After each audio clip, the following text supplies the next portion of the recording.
All right. So it is Easter, and there will be no game tonight. We were going to try, but then a bunch of stuff happened, and uh, we decided, okay, fine, no game. Um, if you're hearing rattling in the background, it's my wife in the kitchen making spinach dip. She makes an amazing homemade spinach dip. So anyway, what are we going to talk about today? Yeah, Christos Vocresi, hallelujah. How you doing, Dungeon Minister? I assume you've given early mass now and you're probably hanging out with your family. That's awesome. I'm hanging out with the wife a little bit, or have been, but most of my family lives in other states. So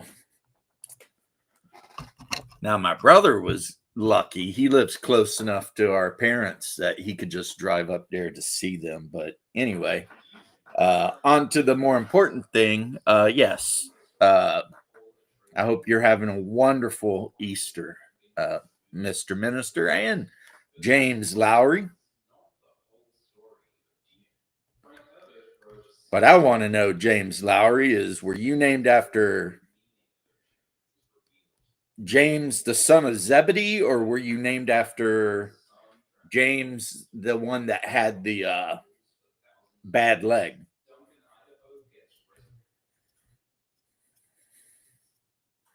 Or were you named after just some a James in your family?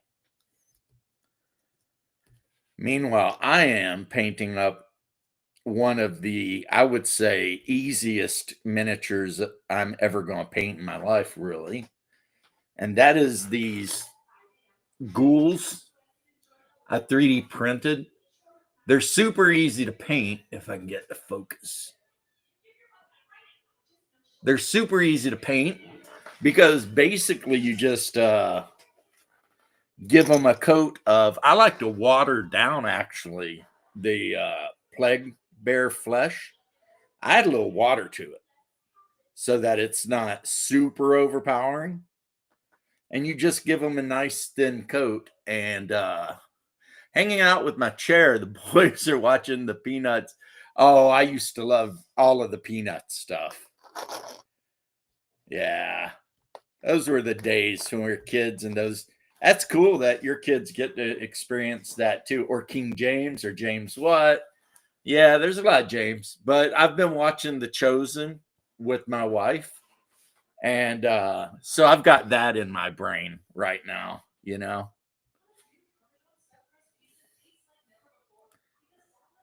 So believe it or not, it's actually a really good show. Even if you weren't into the Bible or anything, it's still a really good show. You know what I mean? Great characters, great story, obviously, but um, just well done. The guy they got to play Jesus, I mean, I don't know if they could have got a better guy, uh, actor to do it. I think it was mostly filmed in Israel and the surrounding area. So um, it's on HBO, I think. And like I said, it's one of those shows that even if you are not a believer, whatever, you could watch that show and still enjoy the hell out of it. You know what I mean? Oh, look at that. Coming in with the freaking the Greek. And I can respond in Serbian. Christos Vokresi. He is risen indeed. That's right. See, we all should have made a plan to show up with our red dyed eggs so that we could pretend to crack them. But hey, this is really the biggest holiday. I mean, I think in the West, a lot of Christians think Christmas is the biggest holiday, but honestly, and now we do got a padre in the chat. So if I'm wrong, he can correct me. But I have always kind of felt like Easter was the big one because, I mean, yeah, the birth of Christ, that's kind of awesome. But the defeat of death, the coming back, that seems like a lot more miraculous.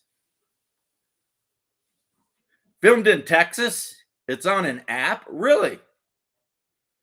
Oh, Well, I stand corrected. Okay. I have nothing to say then. I guess I'd better check my facts before I say things. One of the reasons I thought that is because the guy who plays Simon, who would become Simon Peter, I think he's out one episode. One of them's out an episode because they had to go do their compulsory duty with the IDF. So I made an assumption, and we all know when you assume, you make an ass of you and me. So, yeah, see, even like me, like I have a lot of family that celebrates, like, I guess they were Methodists or whatever. And I've grown to where it's like, while I love Christmas with the family, I almost feel like it's become so commercialized and everything that it's like, you know, everybody's so worried about presents and this and that and the other. And I mean, I know it's something that is oft repeated, but I think it holds true that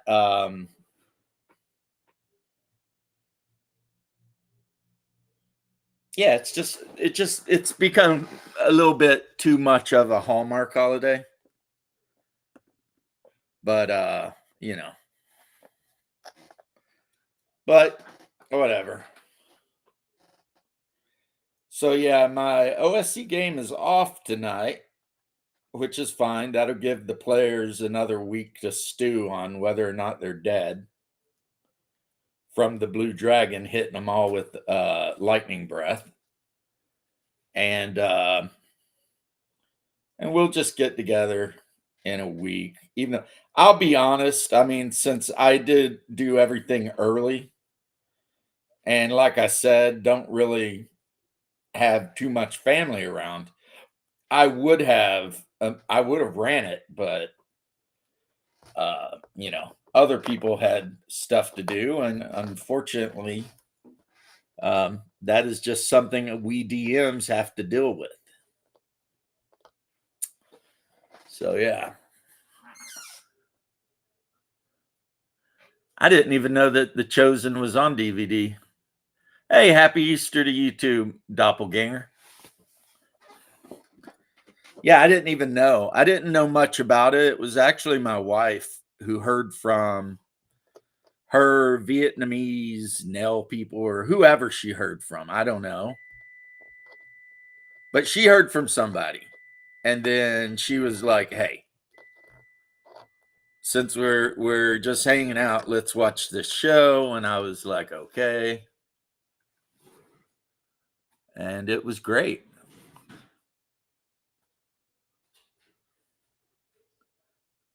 Donkeys and palms.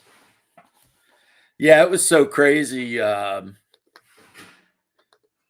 Ash Wednesday, some British newspaper is like, "I've never seen so many people walking around with ashes on their head." And it's like, I was honestly thinking that's a good thing. I mean, if true, maybe the people in Europe are starting to wake the hell up and realize that without Christianity, there is no Europe. I mean, European culture is just dead without Christianity. But now I know in the Orthodox Church, a lot of times they don't draw the cross on your head; they sprinkle the ashes on your head. It's the same though. I don't know that I would argue that one's correct and the other's false. It's just, you know, traditions. I think. But yeah, yep. Easter is when we can start feasting because we have a lot of fasts leading up to Easter. And then after Easter, you can, you know, not that I'm saying run out there and pig out and get some diabetes, but, yeah, these freaking ghouls are going to look creepy. I like it. They look good. I might need to take some like dark bone color and like pick out their nails and the spikes on them, but the youngest adult demographic in Britain has seen an uptick. Yep, that's good. Hey, Leth, how you doing, homie? Oh shit. Leth is like, he's like, how can I be your Andy Richter if you don't invite me to the couch? Good point, Leth. Good point. Thanks for reminding me, bro.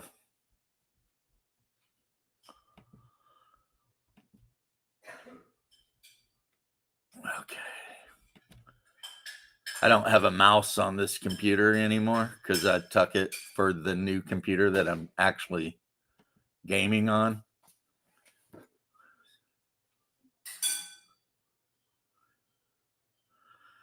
I mean, it's a good thing. I mean, it's like what was his name? Tolkien's best friend.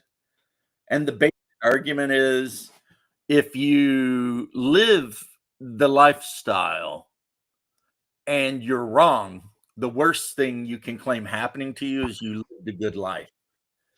And if you're right, then,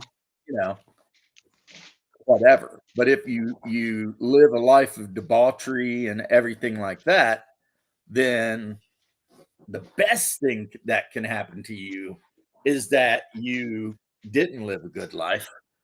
And the worst thing is that the thing comes up next is going to be even worse than that.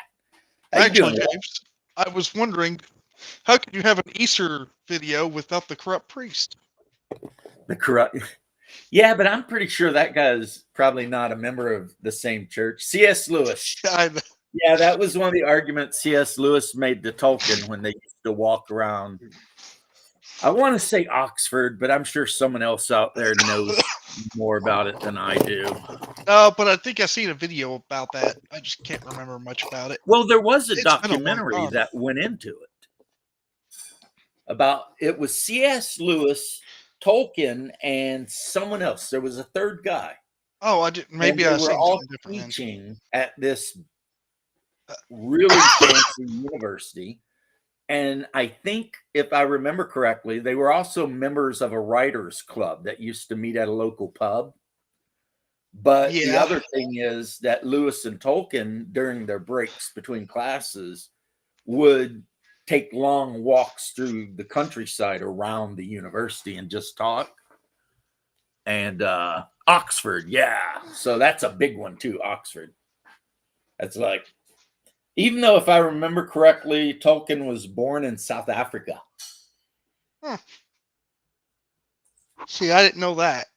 I could be wrong, but I think I I get so much stuff in my head that sometimes it starts blurring together. A lot of my stuff, it's just like I haven't seen much about C.S. Lewis in a few years now. Well, I mean Narnia. Like I said, I haven't seen much about C.S. Lewis in a few years Well, now. I mean, yeah. He wrote a bunch of other stuff too, but Narnia is what he's best known for. So like a whole thing on YouTube called C.S. Lewis Doodles that was really good. The Inklings. Yep. Oh, I seen that thing. Leth, have you seen the thing? I think it's Netflix. I'm not sure, but they're going to do a remake of Narnia, but they're going to have a woman be the voice of Aslan. It's just like desire to crusade intensifies, you know?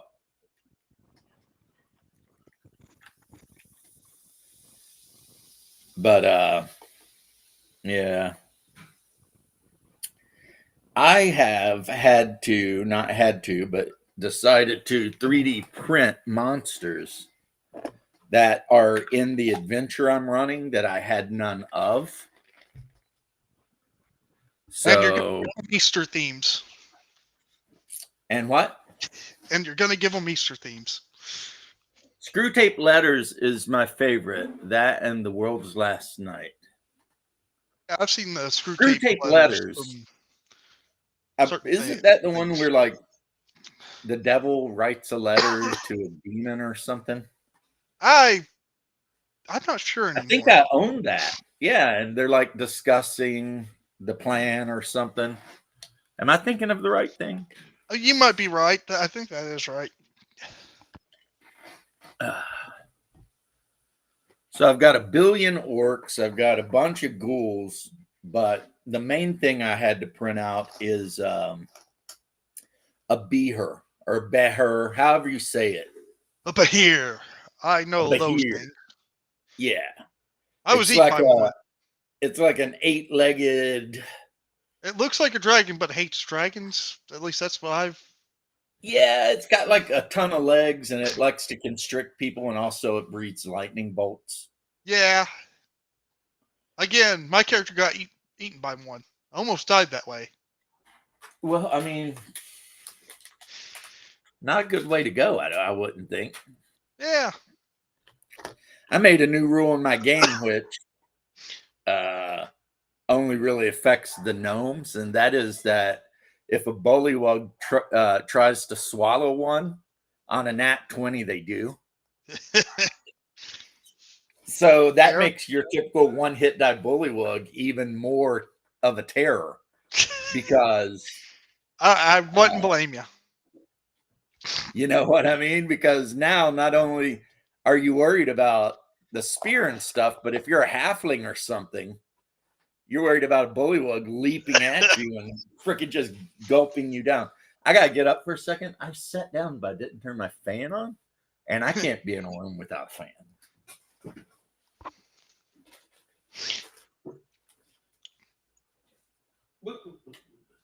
Nope, wrong button. Right? Yeah, I don't know what it is. I think it's I'm so used to the white noise in the background that now I'm like, It's best for me for air circulation. Gnomes. Just a ton of gnomes. Yeah, it'll be another failure of a show that everybody will hate, and then they'll say that the show failed because whatever the usual evil just white people.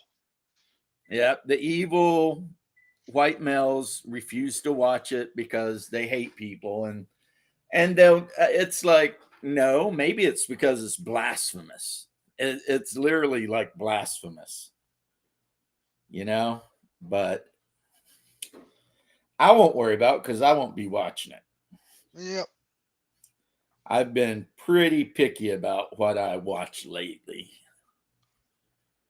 Not that it's good, mind you. I'm not saying I've been watching good things. I've just been picky. Because I've watched quite a few. There's this new thing on YouTube where these people are making like AI movies for like older books. And this one guy's been making some AI movies for H.P. Lovecraft books. So, I watched At the Mountains of Madness. Well, until I fell asleep because it's like, a 10-hour long thing. Now, this guy here, I have never used in a game ever in my entire life. And now I kind of want to. What is it? I'm going to show him to you in a second. And if there's any DMs out there that have ever used these guys, you guys can pipe up and tell me what your thoughts are. Let me flip him around. Okay. Now, I've only done the bone part, guys, so, don't judge too harshly. Ah, crap. It's a flaming skeleton. Ah.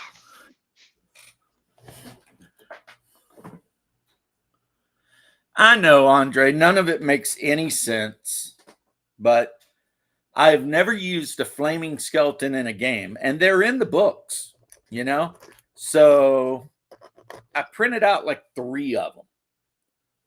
And, they might just be something interesting to, if the situation is right, because I feel like flaming skeletons are probably going to be around the places where they burned. They're probably not just going to be walking through the woods in the middle of the night. That would be crazy, right? That would be crazy. Can you imagine if you're like a player character camping out and all of a sudden you see like humanoid fires just walking across the forest at you? And when they get closer, you see the skeletal bones on the inside. Me, I think I'd be packing up. I'd be like, Yeah.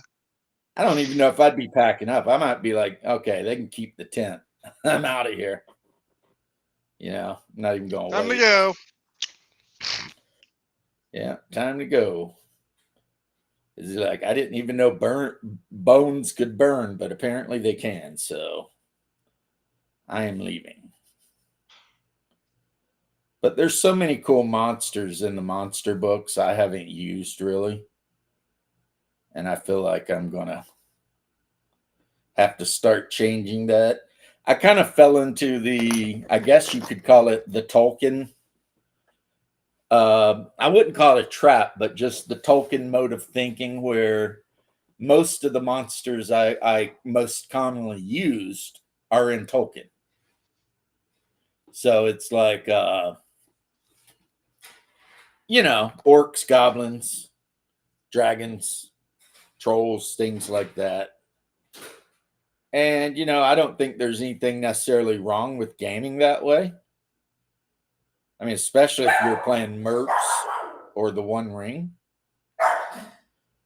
But, I've got my OSC monster book, but then I've also got the BX additional monster book. And there are some really neat monsters in these books that would make really interesting encounters. That's assuming my group lives through the lightning breath attack. A couple of them I already know will, because they've got more hit points than the total damage of the lightning breath. But then that doesn't necessarily mean they'll survive the ensuing battle after. Because this dragon's really hungry. And it has decided there what it wants to eat. So, yeah. So, I got my dragon. I painted this guy up on horseback and on foot. And you guys can judge me. That's fine. Judge away. I can take it. But I'm thinking about finding a way to add that guy to my campaign. As definitely the reoccurring bad guy. Venger and Shadow Demon and then that would be cool to maybe give my players a actual named person they can really despise that, there be dragons. Yeah.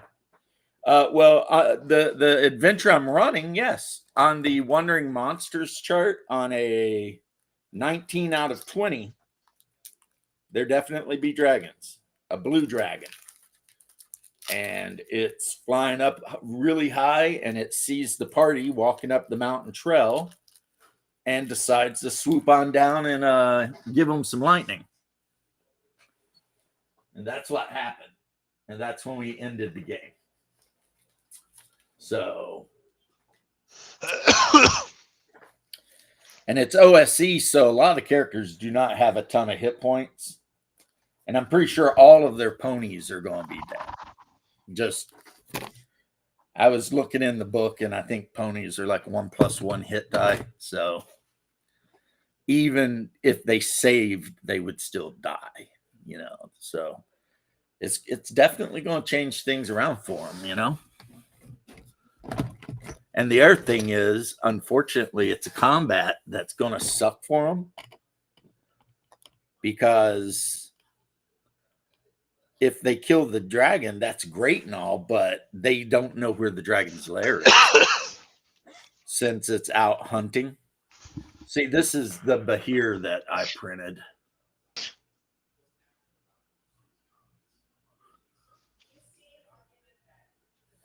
So I just need to put him on a base, paint him. But yeah, so it could be like a combat. They could lose lives. They could lose all kinds of stuff. And then in the end, not even have access to the loot. I mean, so that sucks, you know. But I guess sometimes that's just the way it goes, right? Also, not that anyone asked, but if anyone was wondering, when I do indoor encounters, he who eats whomever he wants or finds. When I do encounters, I use a grid, and I use these wall corners like this. These are new. I found some I like really a lot, so I put them together, and I just mark off the corners of the room, but not the actual walls. I learned that from Professor Dungeon Master, who talked about like when you watch Batman, the old one with like Adam West. Yeah, the Adam West Batman. A lot of times the sets, they only put like the pieces that Batman was going to be interacting with on the set, and the rest of the set would just be a completely empty room. But you never noticed because you were paying so much attention to Adam West jumping around and doing the punch and the pow and the bang, that your brain basically filled in the rest of the locale, right? So I made some corners a while back, and I've been using those since. But then I was going through my free STLs I'd gotten, and I said, those look even better. So, you know, plus I'm always like upgrading and, you know, adding stuff to stuff and whatever. Oh, man. There it is. I was like, did I lose my green stuff? Well, that's why I was searching my beard, because, I mean, I'd hate to have a bunch of green stuff dry up in my beard. But so, yeah, I'm even more old school than Dungeon Professor, because he updated his ultimate dungeon terrain to be zones, and I'm like, nope, not doing it. I'm keeping the old original UT ultimate dungeon terrain, UDT. So yeah. You know, I've been really harsh on Professor Dungeon Master a couple times in videos, and I'm starting to regret it. You know, I know a lot of people have opinions about the guy, but to be perfectly honest, I was on his Facebook group. I've been following him since he had under 100 followers. And the Garrity video the other day that I mocked, it kind of opened my eyes to like how stupid it is to like act a certain way, you know, like about things. But yeah, I use corners and columns and stuff to mark out specific terrain in a room. And when they're fighting outdoors, I have a big green rollout neoprene mat. And outdoors, we just use, I have rulers that I keep at the table, and we just use the rulers to handle movement. Because, I mean, 1 inch equals 1 yard, and that's what outdoors movement is. So, yeah, he's more good than bad. And don't get me wrong, I'm not saying I feel sorry for him because, I don't think he would want my pity anyway. And because no one wants to feel like they're being pitied by anybody. I don't know. Just maybe I got a little protective because listening to Scott just rip him a new ass for nothing, in my opinion, kind of made me be like, hey, that's my dungeon professor you're talking shit about. You know what I mean? And then I was like, I don't like that at all. Sir, I do not care for this. Basically, pretty much. I guess I got protective of the old guy, even though we're about the same age, he and I. Here's the thing with Dungeon Professor, and he said it a billion times, and he's 100% right, and I will defend him on this point. If he makes a video that says, Wizards of the Coast, are they dying? He'll get like thousands of views and comments, and everybody's going to be right there. If he makes a video called The Best Way to Do This, no one gives a shit. If he makes a video about his campaign, people don't care. And it's the same with my channel, If I put out what I consider to be helpful information on how to do a thing on my channel, I'll be lucky to break 50 views. And that's with over 3,000 people subscribed, which makes me think that maybe 2,750 of them are bots. But anyway, so it's like, but if I put out some crazy clickbaity sounding title like Wizard of the Coast has a racism problem, then all of a sudden, Views you're pop up. getting tons of views. The very next day I log in and there's 20 comments on the video or whatever. And it sucks, man. I wish I could be someone like Skorkowski, because people listen to him for all the right reasons. You know what I mean? Because he has I've never really heard him go after anybody or talk shit about anybody or rumor monger anything. He just makes videos about games and the way he likes to run them, right? Yeah, pretty much. And it works for him. Either that or one crazy story he might have. Oh, he's got some crazy. Well, we all do, though. Yeah. We all do. This sounds so fun. The bonsai. Yeah. Boom. Yeah. Like Hungar to this day will tell you about the time we were playing Mech Warrior 2nd edition. And a guy tried to pick up a tavern girl at the local bar right near the space station.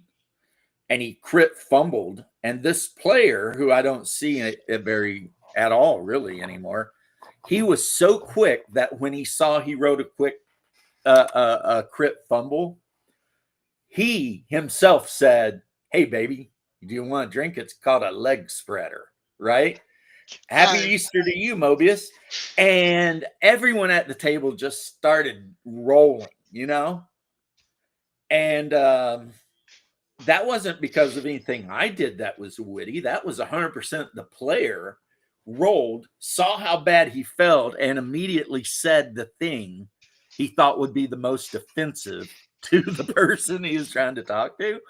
I mean, man, that guy, he was kind of a douchebag, but a great person to play D&D with. You know what I mean? Yeah. I've known a lot of those people in my life, like people that outside of gaming, I would never even want to talk to them, you know. But you get them around the table and you know it's just going to be hilarious. And I've known at least 3 people in my life that are absolutely that.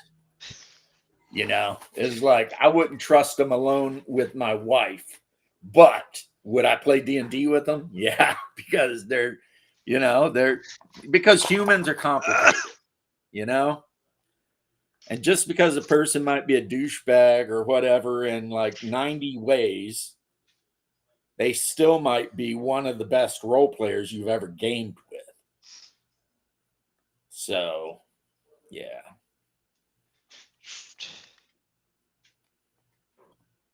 But anyway, yeah, that was all him. That wasn't me.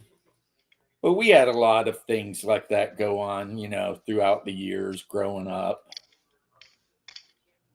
But Yeah. nothing like Scott Brown real estate. I mean, that's, you know, Scott Brown, motherfucker. I Gotta mean, that's show him. that's like its own thing right there, you know. Nothing beats that. What can I say? Probably mostly about my gnome. My gnome thief that went crazy. Yeah, are you talking about the gnome that become a girl and then went back to being a guy and then? No, that wasn't the gnome. That was a halfling. And he was a Yeah, pirate. you like I was. playing a lot of shorties and furries, don't you? Man, still got those allergies kicking your butt, don't you? No, it's still that cold. God, it's Still fighting killing a me. cold, man. Yeah. Get you some vitamin C. I'm not a doctor, but get yourself some vitamin I've been C. eating some oranges too. Right. You know, that's the worst too, like a spring or a summer cold. Yeah. That's the worst. It's not the worst for me. Well, I mean, okay, you don't have AIDS, so I mean, I guess that you know. Well, Cool. I've had other sicknesses that were worse, or an allergy that almost killed me. That was a thing. Other sicknesses that were worse. So, are you saying you did have AIDS? No, I mean like just more regular sicknesses. I guess I wouldn't say something that was that life changing. Have any of you guys been watching Dungeon Professor building palisade walls and stuff? That's been pretty fun. No. When I'm playing like Valheim, I'll put that on the background and you know, listen to his stories But you about should know my palisade gnome walls and thief, the whatever. one that was causing gang wars and all that stuff. Yeah, Ah, boy, that was fun. nice. Yeah. You know, that's another thing I do wrong, apparently. What?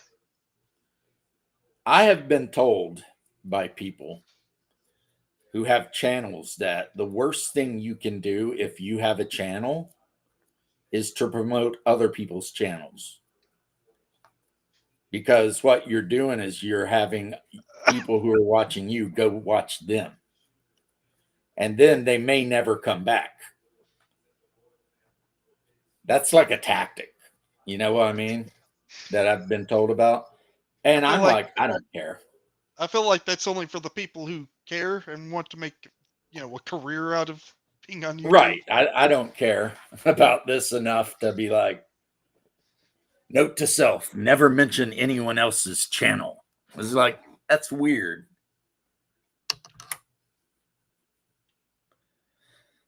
What's going on with you, Mobius? Why have you stopped watching the gaming content? Any particular reason at all? Can you share, or is it something you just want to keep to yourself? I respect your privacy, man. Might be the same reason I did. There's just nothing good on there. Well, my biggest problem with gaming content channels, and this is something that they all do, including me, is after a while, you're going to notice that you're just watching the same thing over and over again. Kind of fair. Uh, that's why I got so frustrated and deleted all of my old videos. Yeah, I don't like. Okay, I like Professor Dungeon Master. I've been a fan of his since he started. But a lot of the people he associates with, I don't even think he likes them really.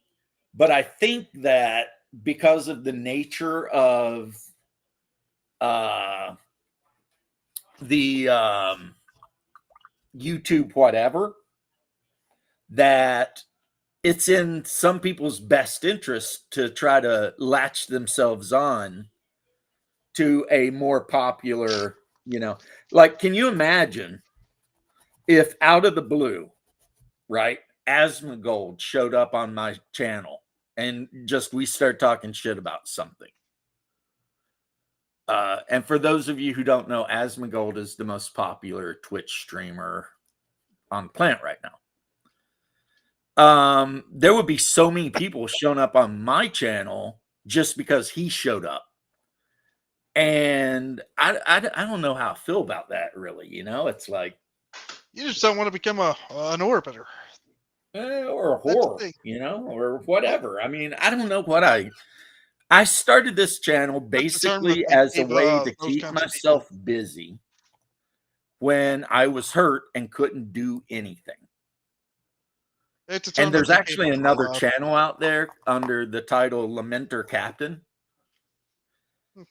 which is my really early stuff. I mean, like 7, 8, 10 years ago.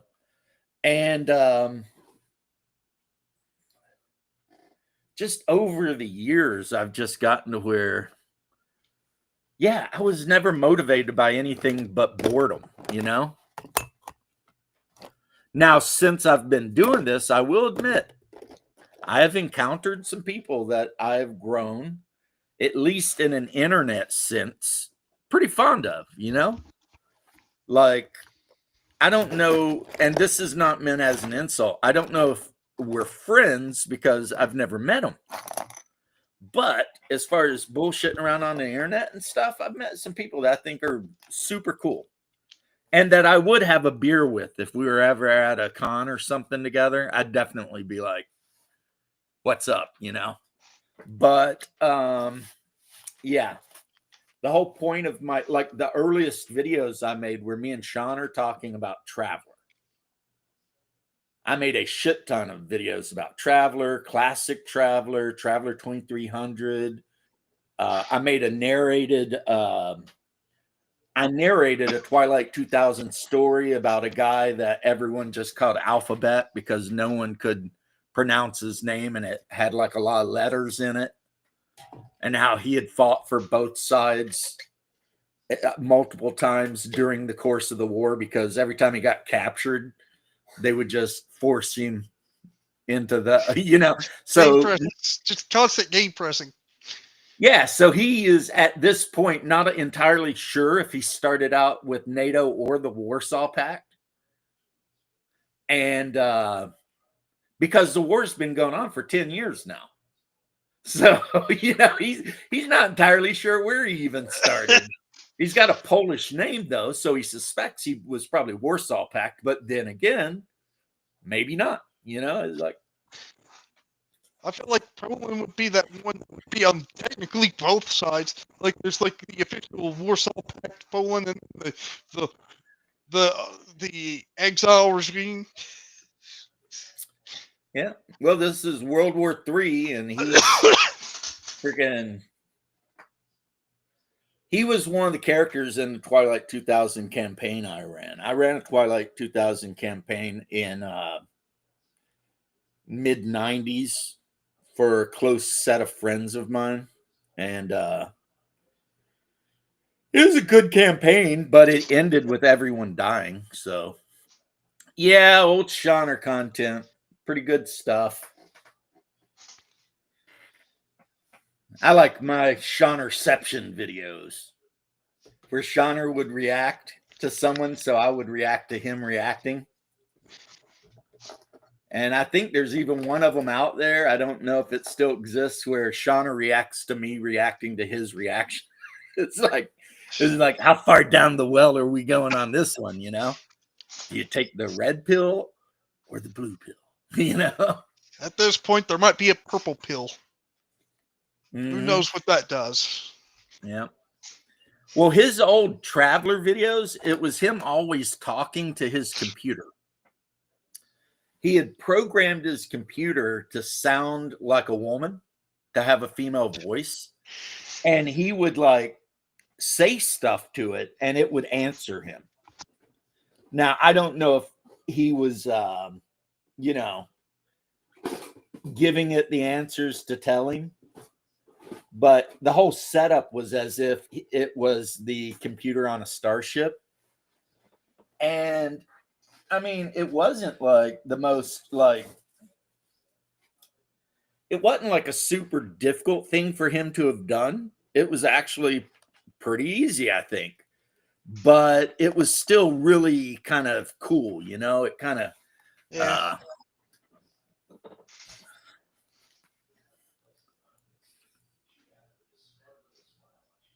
yeah, Shawner, he had weird rules.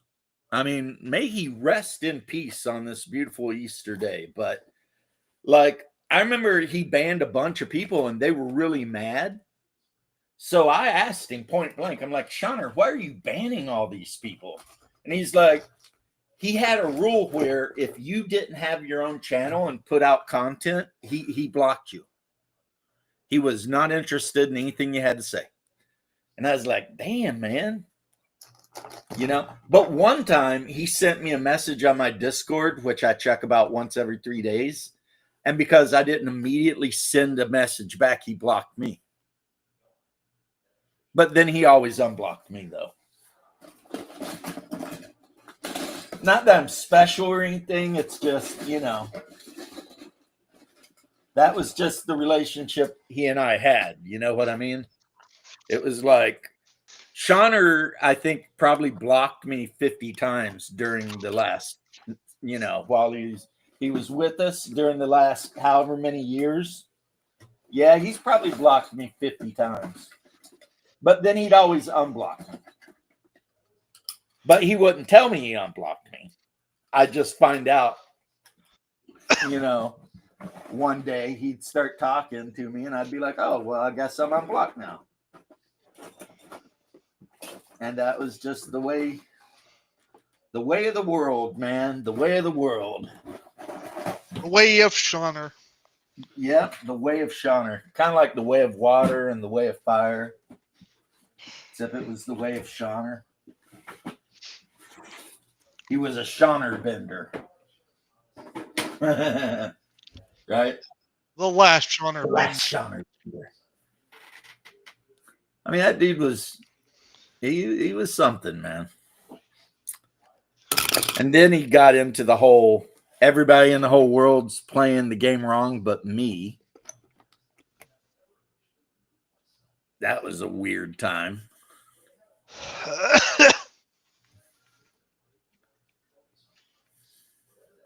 Yeah, that was, I disagree with that.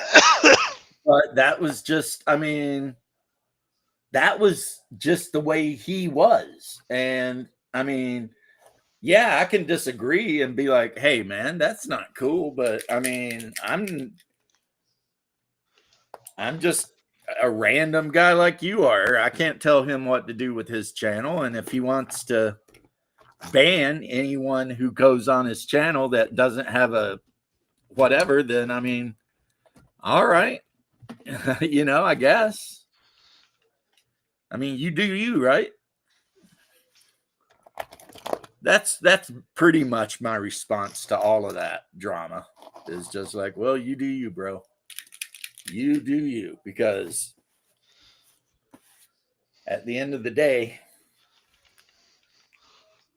that don't matter unless, as long as I get my rent paid on Friday. You know, don't quote an old quote, but yeah. I was actually watching Legion of Myth the other day. He had some people I don't even Well, he had what's her name, Dolly or whatever. The guy that the guy, the girl that used to be married to uh, the D&D pedantic guy or whatever. She was on, and then some other people I don't recognize were on, and I have no idea what they were talking about, even though I watched it for a while. Like by the time I fell asleep, I still wasn't sure what the conversation was about,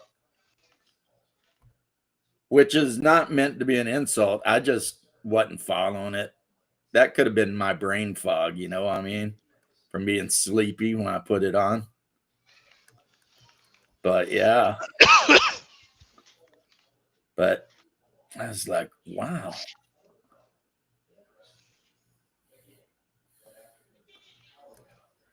All right, so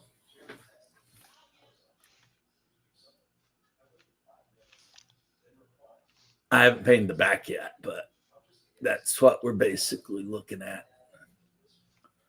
And of course, I'll paint the base of it, you know, gray, like a dungeon, you know, floor, so it'll match my UDT. But yeah. I'll tell you what, these freaking speed paints make painting been banned for worse things. Dude, my X account, the current one, like that Super Cage fan, that's like my 5th or 6th account. And Elon Musk, even though he said he's going to unban a bunch of people, he didn't unban my ass. All of my accounts are still banned. One of them I got perma-banned for telling a British guy to fornicate himself with a chainsaw. Apparently that was considered an incitement of violence or something. But this was all back when Twitter was ran by crazy people. And then in one of them, I got into an argument with some Muslims and they brigaded my ass, mass reported me. So that ended up getting me banned. Hell, I don't even remember why I got banned a couple of times. And I'd stay away. And then after a while, I'd make a new account and go back. And now my current account that I do have, I haven't even looked at it in weeks. So I hope nobody's been trying to, you know, get with me and tell me anything on freaking X, because I have totally not been on X. Just, yeah.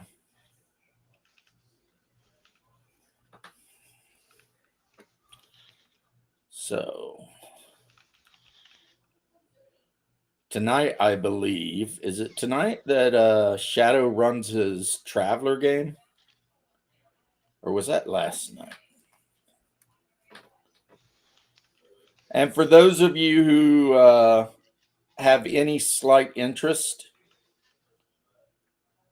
I have made it into the swamp biome in Valheim, and it sucks really bad. Like everything there will poison you to death. It's always raining, and it's just the worst. I mean, it makes the Black Forest look like a freaking nature walk. And the worst thing are there's these like freaking green jellies that jump all over the place, and they poison you. And if you don't have an anti-poison like potion drink, it just kills you. I mean, even if you've got 100+ hit points, it will just tick down all your life. So it's like, oh God, I hate them. And if you go into any water that's even reasonably deep, it's full of leeches. And the leeches poison you too. Let's just say everything there poisons you. And then on top of that, the whole place is haunted with Draugr. So, Scandinavian zombies or whites. And they're pretty strong. I mean, I can whip a couple of them, but actually the Draugr aren't even the issue. It's just all the poison is like WTF. What's with all this poison? But well, there's 10 people out there. Somebody ask a question or something. Let's talk about something. Let you ask a question or something. I don't know. Tell me a story. Did you role play last night? Nope. Won't be tonight either. Game got canceled for this week too, so well, I mean, this time it's kind of understandable. think so. Yeah, true. It is like a major holiday. But Truly a major holiday than the time I was. I mean, like I said, though, I was planning on gaming, but then the players, a lot of them were like either saying they weren't feeling good, and Hungar was driving to Kentucky, and all of this stuff. And I was like, well, okay, fine. Because at first with Hungar, when he's like, hey, man, I'm going to Kentucky. And I was like, yeah, but you're going to be done with all the Easter stuff before 6:00. Should be gaming next week, though. Either way. What game are you going to be playing? Might be two different games. The one where I'm playing the cleric and the one that we would be playing this week. Okay. Which was the one where I was playing the gnome blacksmith. Right. Yeah. Yeah, man, oh man. I'll tell you what. It's the worst yellow you can get to paint miniatures with, and that is Army Painter Zealot Yellow or whatever. It is the worst yellow of all the quick paints you can get. The best is Citadel's Bad Moon Yellow. That stuff is just so vibrant yellow. You know what I mean? But Zealot Yellow makes the best flames of any of the yellows. You see how that actually Does look looks? cool. Hey, yeah. Yeah, You that looks play good. Valheim? I'm playing Valheim myself, good sir. I finally made it to the swamp biome and found some steel, and but I haven't found enough of it to build anything. So yeah, I've got like 4 steel ingots to my name, and I need 20 just to make anything. So, but I've been using the cheat to find the metal, which is you equip the freaking the deer antler great hammer, which it does AoE damage. And if you run around the swamp hitting the ground, you look at the numbers, and if a number comes up that says too hard, it means there's iron under there. Then you dig down and grab it and hope to not get murdered. Summer cabin near the border of Russia. Watched Nick Cage movies and played RuneQuest. Damn, that does sound good, Satya. Yep.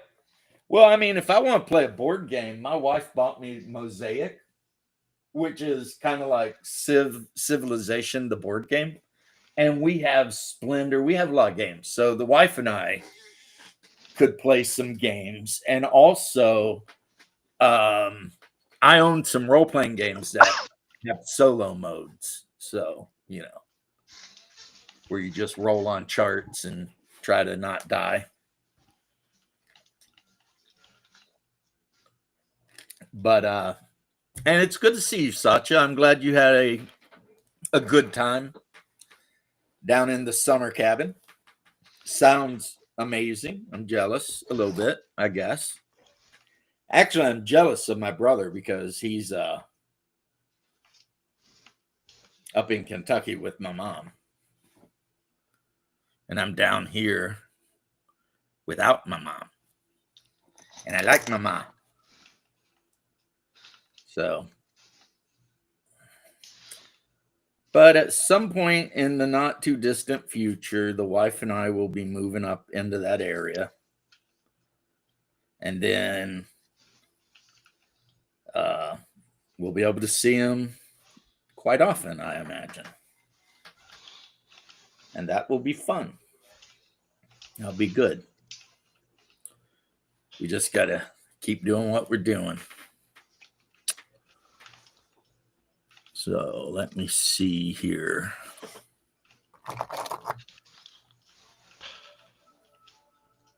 I can hear my wife in there watching the liberal hive mind.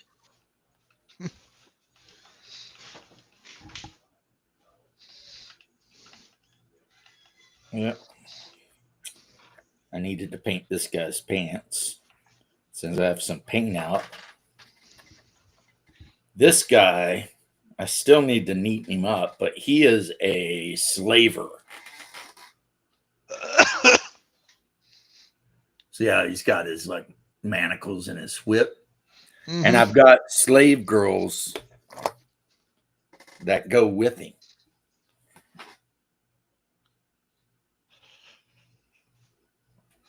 And at some point, there's going to be an encounter somewhere where my players are going to encounter this douchebag.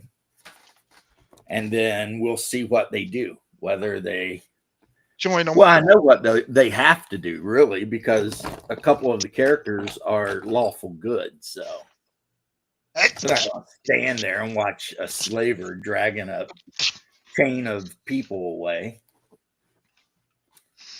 So, yeah. Yeah, silver in the mountains. Yeah. My wife made her delicious spinach dip. She uses like Parmesan cheese and stuff, and it bakes in the oven, and then you can dip crackers in it. And I got all kinds of food in the fridge to eat when I get hungry. Which I woke up this morning first thing and had breakfast, so I'm good, man.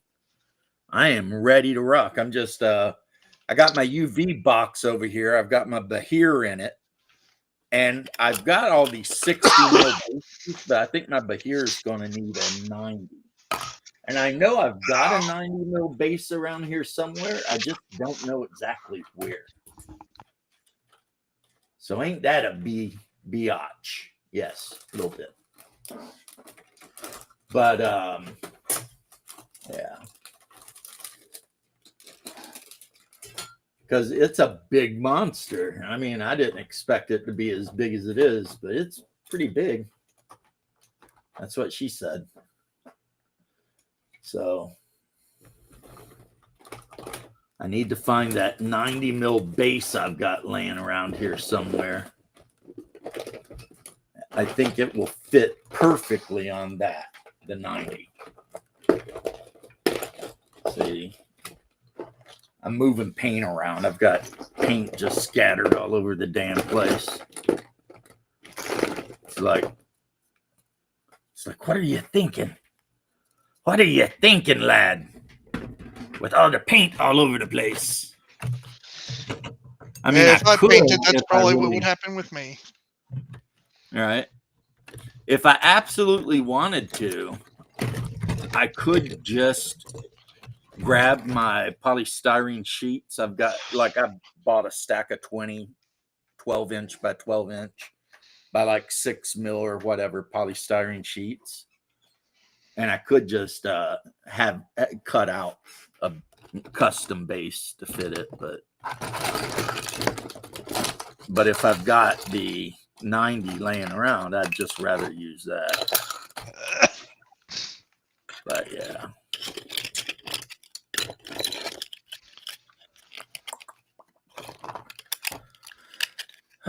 So, oh man, so much to do, guys. I'm telling you, I still got to do some chores because the game was canceled. I was kind of lazy yesterday. I still got to do some of my chores around here, get some stuff done. Yeah, Silver. I've heard about that. My brother-in-law plays the game, and he's pretty hardcore into it. And we talked the other day, and we're hoping to get the both of us on the server together at some point. Which will be cool because he's way ahead of me. So he might be able to hook me up with some stuff, but hasn't happened yet. And I've been trying to get Hungar to join me, but he is currently too busy in Conan Exiles. So, that's what he's been doing. Even though he already owns the Valheim game. He already owns it, He bought it and didn't care for it because he said he kept getting killed. And I'm like, yeah, well, that's basically what Valheim is. You run around, and if you make one wrong mistake, you die. Yeah. But the good news is you can run back and grab your corpse and get all your stuff back and maybe try a different way of doing whatever you did that led to your unfortunate demise. And that's kind of the whole game, really. In a nutshell, that's pretty much it. You just run around, and my favorite thing, because I'm an old Minecrafter at heart, is I just really like building stuff, Yeah. Like I have deforested whole islands in that game. Just completely deforested the shit out of them, just because I'll land on the island and, you need wood to build stuff. And so I'll cut down every damn tree, and then I'll build a big fort. You've never played the game, have you? No, I've played Valheim. I even have, I do have it. So you know what I'm talking about, right? Most part, yeah. I remember a lot of those monsters. They weren't fun to fight against. Right now, my main fort is in the meadows, because the meadows is pretty safe. So that's where I'm raising my pigs and, doing all that sort of thing. But where I built my fort in the meadows is not very far away from the Black Forest. And on the other side of the Black Forest is the swamp. And I've got a base built over there that's got a teleporter. So I can teleport from my base to the base near the swamp. But the problem is that metal ores and ingots, you have a good sleepy time, Satya. Thanks for dropping in. And again, happy Easter to you, even though that was probably yesterday for you. But yeah, metal ore and ingots cannot go through the teleporters. So, you go over there and you bust your ass and you find the thing you need. And then you've got to tote it back by hand because,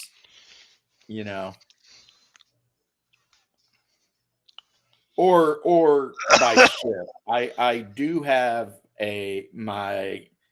not the raft, but the one up from the raft, and I love it, I mean, you can go up and down rivers in it. Thing spins on a dime. It's just really good. So I hope so. I mean, I figured some things out really quick. like when I built my first house, it didn't work out for me so great.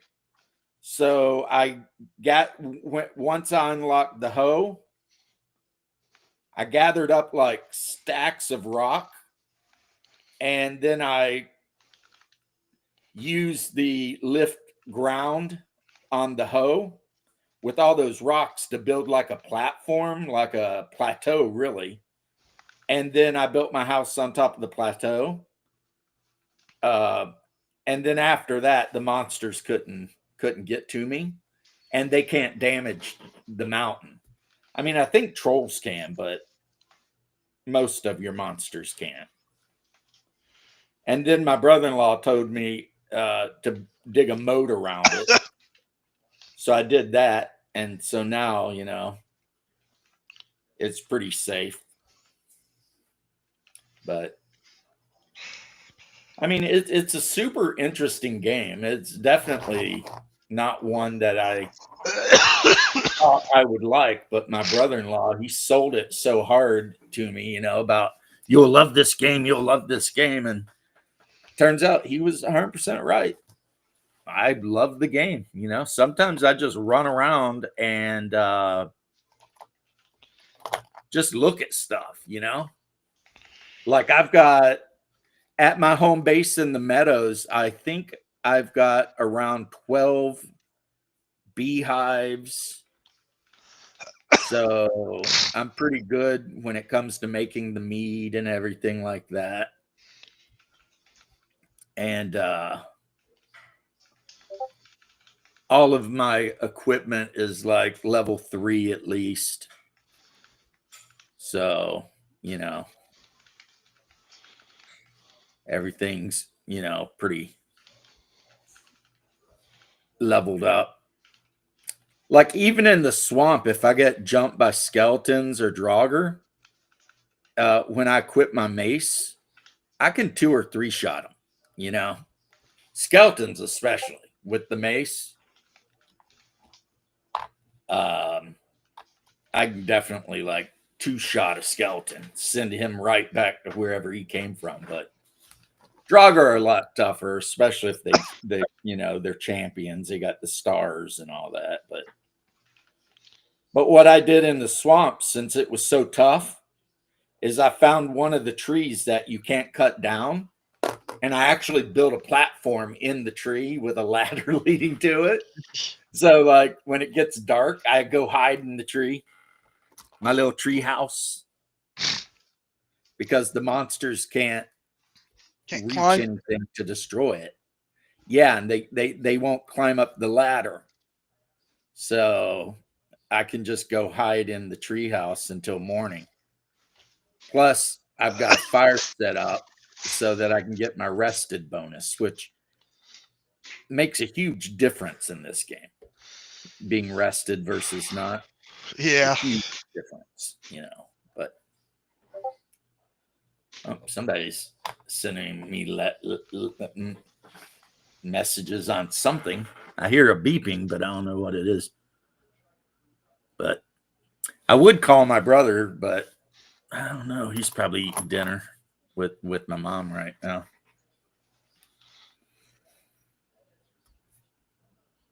I know he said he's going to church with them first thing in the morning, so. And then I don't know what happened after that. My mom and my pops teach Sunday school.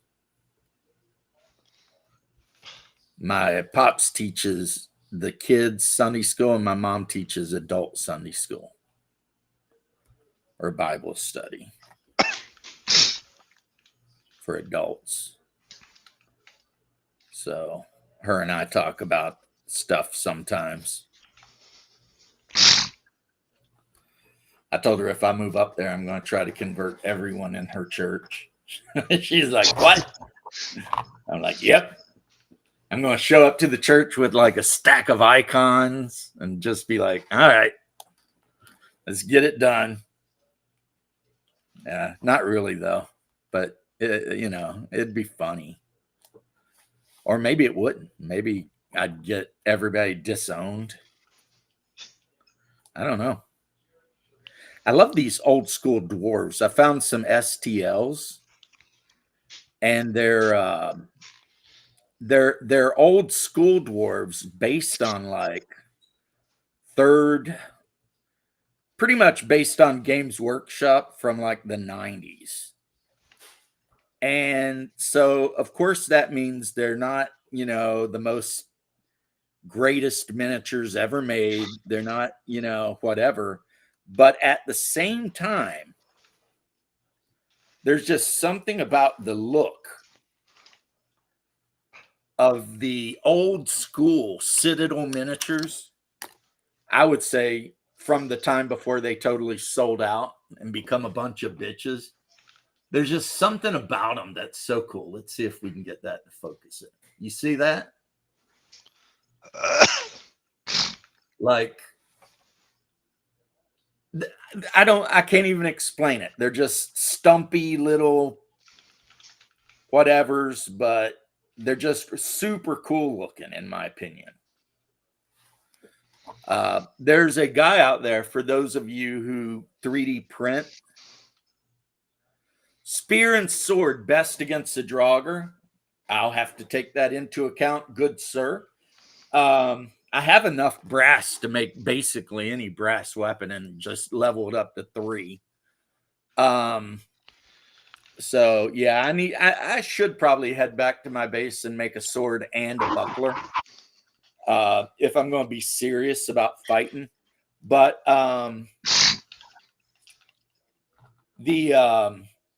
there's a guy on the internet named Big Mr. Tong, Tong, and he's a British guy that I don't know if he worked for Games Workshop 30 years ago or what his deal is, but he like produces, and a lot of times for free, like he gives them away, STLs of like classic Games Workshop style miniatures. So like orcs, goblins, things like that. But they don't look like the more modern versions that Games Workshop is putting out. They look like the ones they put out in like 95. And he also does movies too, like the movie Zardoz. He put out 28 millimeter miniatures of all the, what do they call themselves, the destroyers or whatever, with their Zardoz helmets, including one that's just straight up Sean Connery in a red Speedo. I mean, you'd have to watch Zardoz to know what I'm talking about, but yeah. Yeah. It's a great movie. The seed is bad. The gun is good. Yep. That's it. The seed is bad. The gun is good. And everyone talks shit because all they see is Sean Connery in a Speedo, and they don't actually stop and think about the movie. And the message behind the movie is actually pretty freaking deep. You know what I mean? Because it's dealing with eugenics, the side effects of immortality. Like, there's just a lot of shit going on here, right? The fact that Zed, and it's not a mistake that his name is Zed, has been purposely created by the one guy, Zardoz, through tens of thousands of years of eugenic breeding, specifically so that he would have the ability to destroy the machine that kept all the people in the zones immortal. Because there was a group of people in the zones that no longer wanted to be immortal.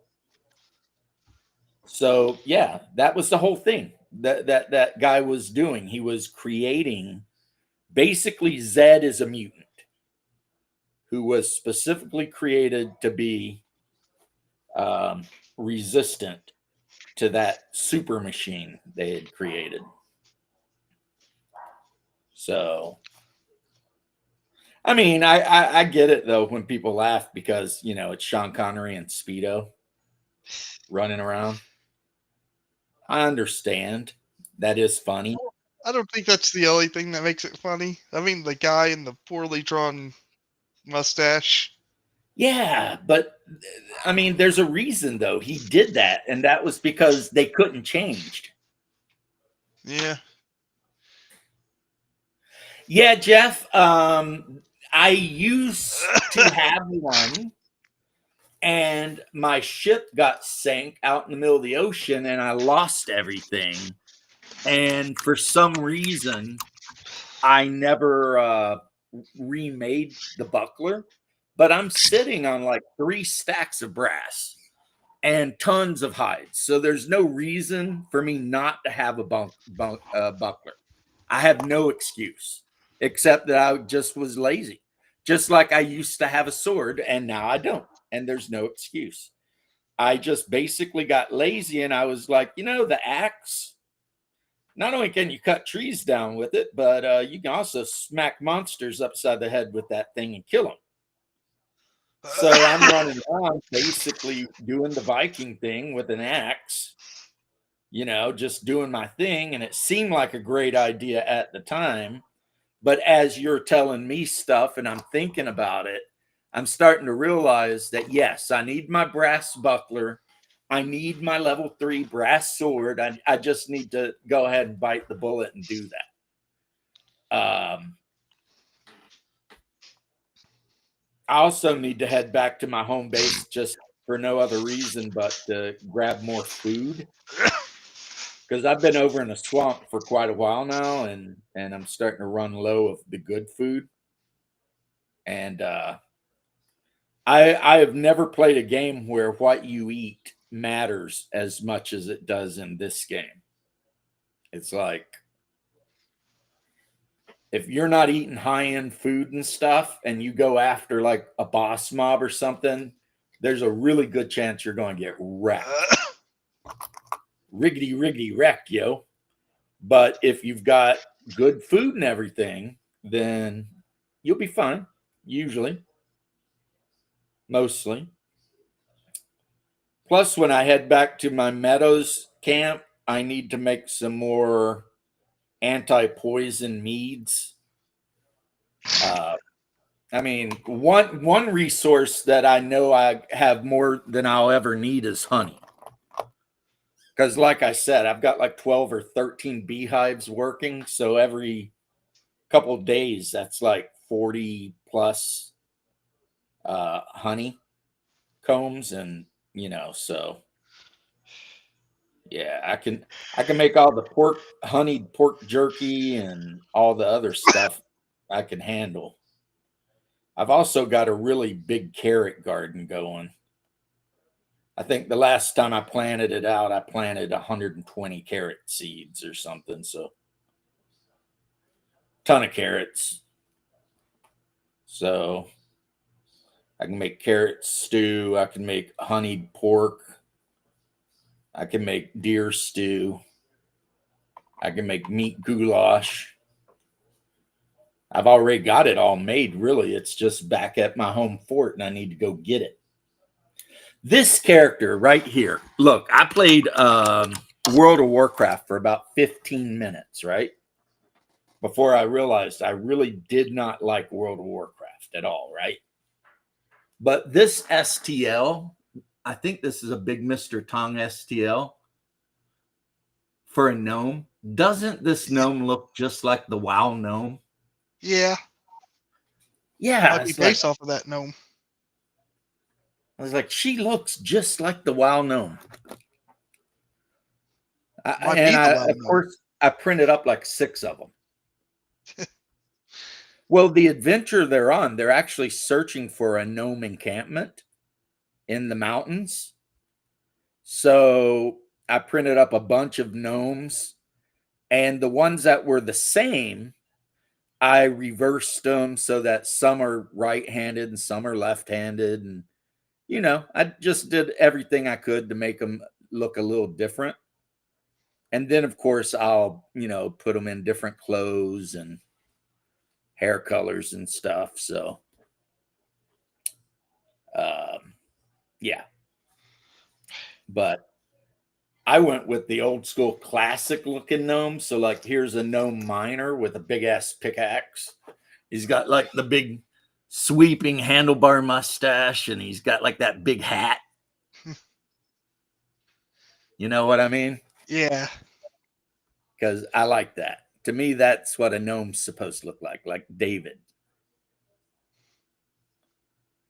You play gnomes. Does your gnome wear a big hat? No. What the hell are you doing? I don't know.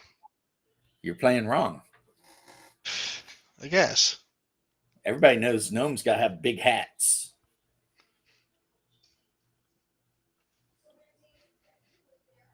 Or maybe not. I don't know.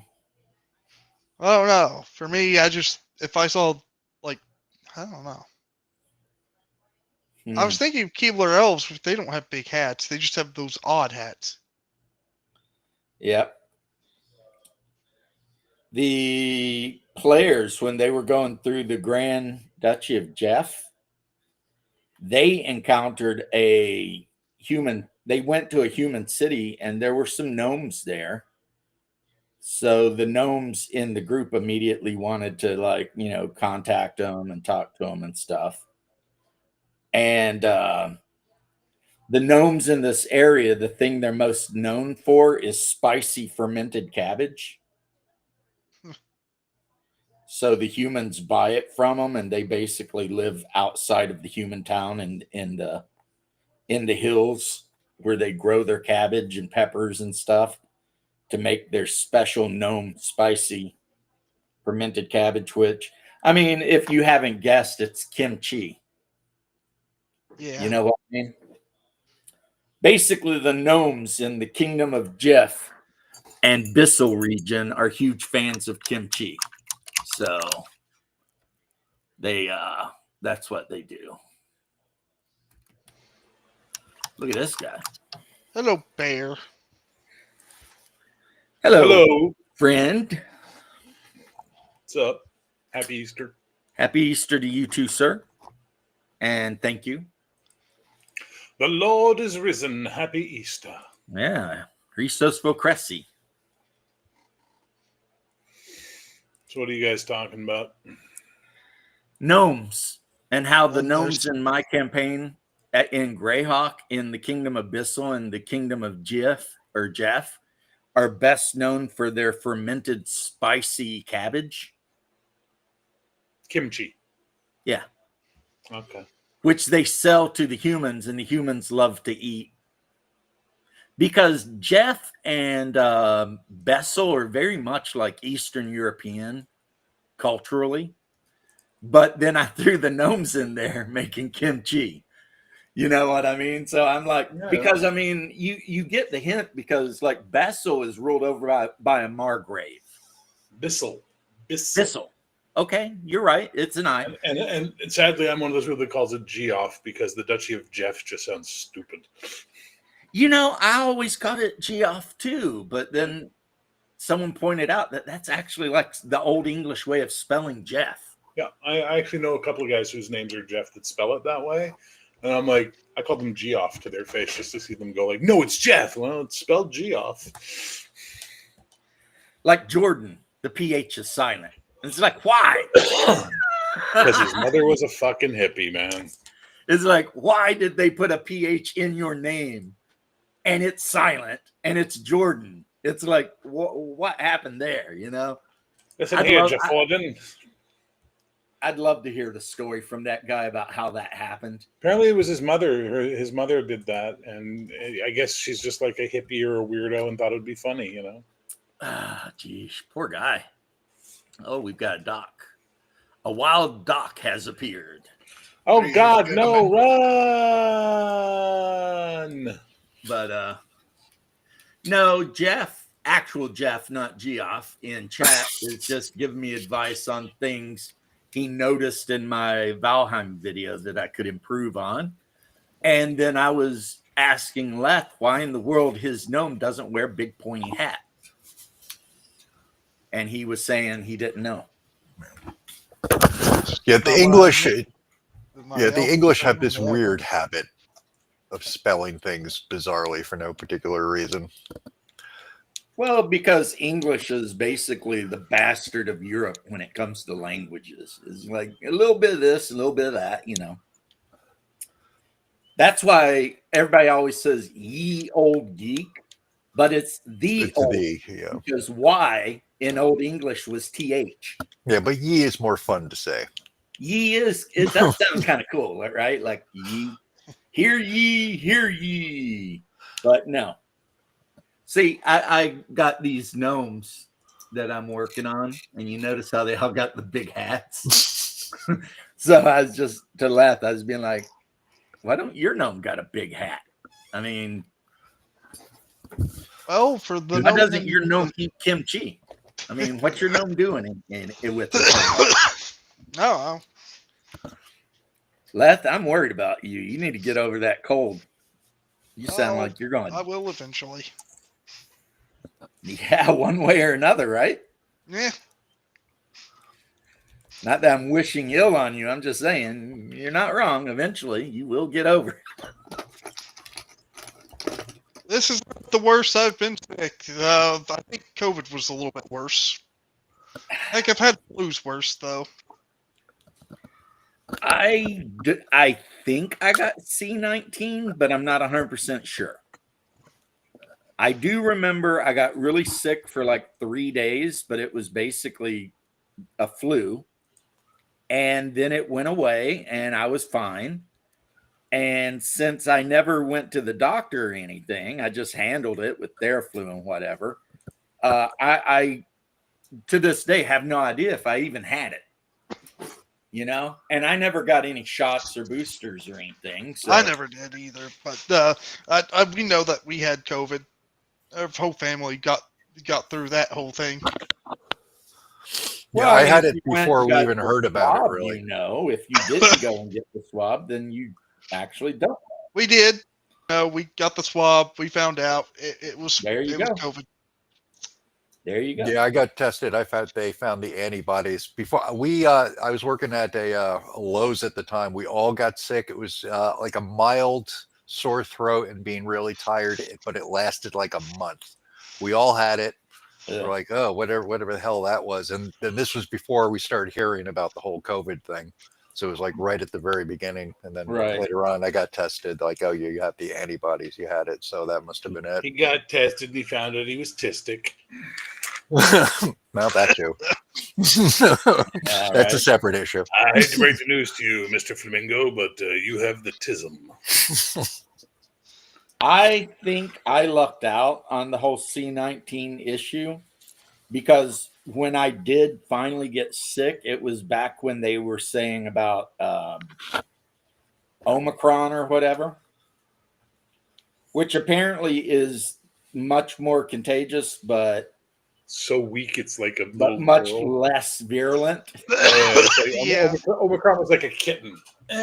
So I basically, I mean, I got sick. I felt like crap for like 2 or 3 days. My wife babied me a little bit, and then I was like, all right, I'm good. That was it. I mean, I ran a fever for a little bit, juiced up on, you know, the usual stuff. And then I was like, apparently the guys who caught it initially, though, did not have a great time at all. Apparently. But my mom yeah, I probably got one of the mean, earlier I variants. 3D printed a Bahir. But who? But here, Abba here. It's- Abba there. It's Abba everywhere. a giant 8-legged lightning spitting lizard. I think we have those in Florida. Maybe. Maybe.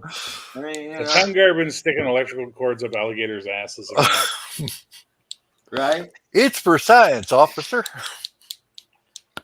No, it's Hungar. His answer would be, I do what I want. I do what I want.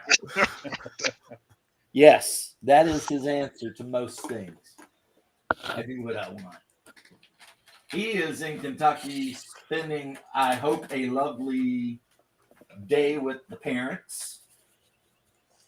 And like I said earlier, I'm jealous. And yeah, that's about it. I mean, not too much going on. I thought I'd jump on for an hour or so and just say what up and all that before I got this. I don't know why I got this, but you see, it's Did like you win the golden Olympics in ancient Greece? right. See, and it fits me perfect. So Well, obviously you were meant to be king then. emperor, I would say. That's right.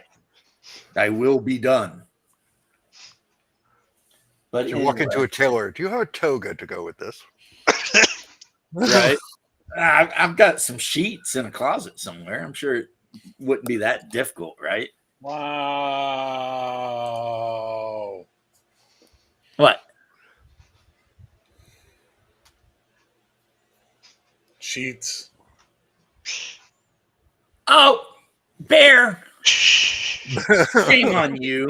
I thought about kind of going to bed. I'm the emperor. I got some sheets. What? Just shame on you, Bear. Shame on me for a great many things, but not that. That was fucking awesome. That's kind of funny. It's funny. It took me a second. I was a little slow on the uptake because I was like, what's he talking about? No one calls them sheets. They call them robes. And I ain't got any robes in the closet. So, you know. My wife did a special favor for our used to be neighbor, the German lady we love so much. She special requested for her Easter dinner that my wife make her my wife's recipe for sweet potato casserole because the lady just loves it. Yeah, So- this is good stuff. So my wife did. Well, it's more like sweet potato pie without a crust, honestly. It's got like the crispy pecan sugar, whatever topping and blended and all that. And in return, she's going to bring some greens and ham and stuff back for me. Because Oh, very cool. You're making me hungry. well, she's German, but her husband, obviously ex-army, is a black guy. So she is always cooking either German food or soul food. It is like weird schnitzel with collard greens and shit like that. But they're great people. And when they had to move because they were renting and the people they were renting off of were being jerks and refusing to fix stuff and, you know, typical renters issues. Me and my wife were both like even our dog was upset because they had an old English, not the little bitty ones, but the standard, like 100-pound English bulldog. And my little Pomeranian just loves her. Like it won't get near her, but it loves her. You know, it like follows her around and stuff, but it's kind of afraid of her, but it loves her. And after they moved out, every time I'd let the dog out in the front yard, he'd immediately run to the edge of their yard and bark. And then when Chloe didn't answer, he would just look at me and he'd have just this most dejected look on his face, you know, because he's a dog. He don't understand where his friend went. But they don't live that far away from us. So we're gonna start making it a point of hanging out a little bit more often. I think he was a tanker. Yeah, he's a tanker. And he retired. So, but in the course of his military wanderings, he got himself a German wife, which, having been to Germany when I was in the army, yeah, if you're not exotic, good luck getting a girlfriend. Which I almost went into tanks when I went in, except I didn't have a current license. Right. Well, my wife lived over there and she told me stories about getting a driver's license in Germany is like a major deal. It's not like here you go take a test and drive around a parking lot a little bit. Over there, they're serious about it. But it is a fact. The German ladies of the dating age, they do tend to prefer the exotics. So if you're a gangly, homely looking white guy, good luck for you. They got plenty of those already. Especially me, since I'm like 40% German. So they're like, fuck off with yourself. We have sampled your wares and are unimpressed. And I'm not impressed. Exactly. There's two kinds of German women when I was in Germany that I encountered. Now there's probably a billion kinds. But the two kinds I encountered were the virulently racist and would only date another German, or the complete opposite, but would only date like a black dude. And that was like the two kinds of German women I encountered. So that just made me shit out of luck.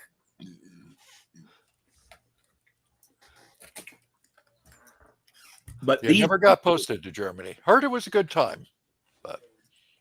My wife lived near Wildflicken for like 3 years, 2 years, 3 years. She liked it. But then again, she's Danish and she's a tiny little blonde girl with green eyes. So, I mean, you know, no one's going to be mean to her wherever she happened to go, you know? So getting your driver's license in Germany is a pain in the ass. Big time.